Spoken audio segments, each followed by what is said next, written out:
सत्यव्रतं सत्यपरं त्रिसत्यं सत्यस्य योनिं निहितं च सत्ये सत्यस्य सत्यमृतसत्यनेत्रं सत्यात्मकं त्वां शरणं प्रपन्नाः।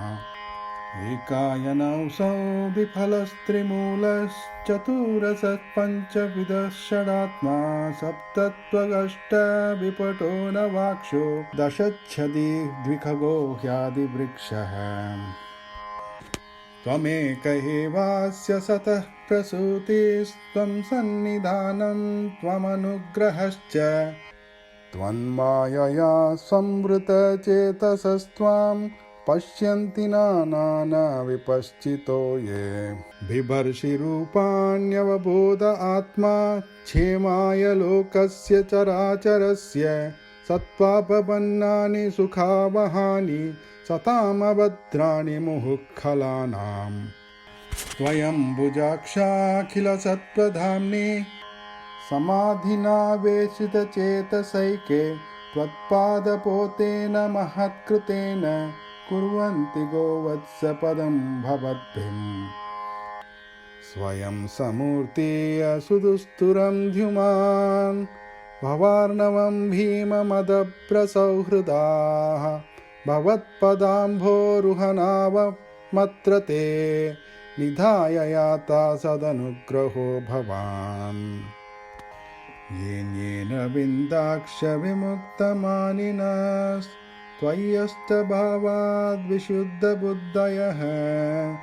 आरुह्य कृच्छ्रेण परं पदं ततः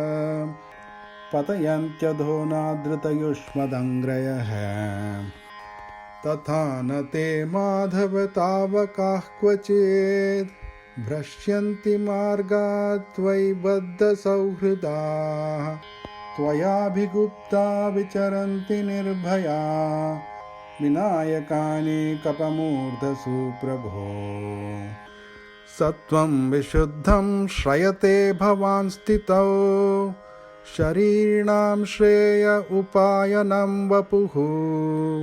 वेदक्रियायोगतपःसमाधिभेस्तवार्णहं येन जनः समीहते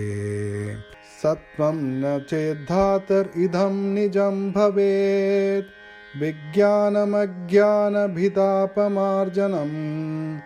गुणप्रकाशैरनुमीयते भवान् प्रकाशते यस्य च येन वा गुणः न नामरूपे गुणजन्मकर्मभिर्निरूपितव्ये तव तस्य साक्षिणः मनोवचेभ्याम् अनुमेयवर्त्मनो देवक्रियायां प्रतिपन्त्यथापि शृण्वन् गृह्णन् संस्मरयंश्च चिन्तयन् नामानि रूपाणि च मङ्गलानि ते क्रियासु यत्त्वच्चरणारविन्दयोर् आविष्टचेतान भवाय कल्पते दिष्ट्या हरेस्या भवतः पदो विभो भारोपनीतस्तव जन्मनेशितो दिष्ट्याङ्कितां त्वत्पदकैषु शोभनै द्रक्ष्यामगान्ध्यां च तवानुकम्पिताम् न ते भवस्येष भवस्य कारणं विना विनोदं बत तर्कयामहे भवो निरोधस्थितिरप्यविद्यया कृतायतस्त्वयि अभयाश्रयात्मनि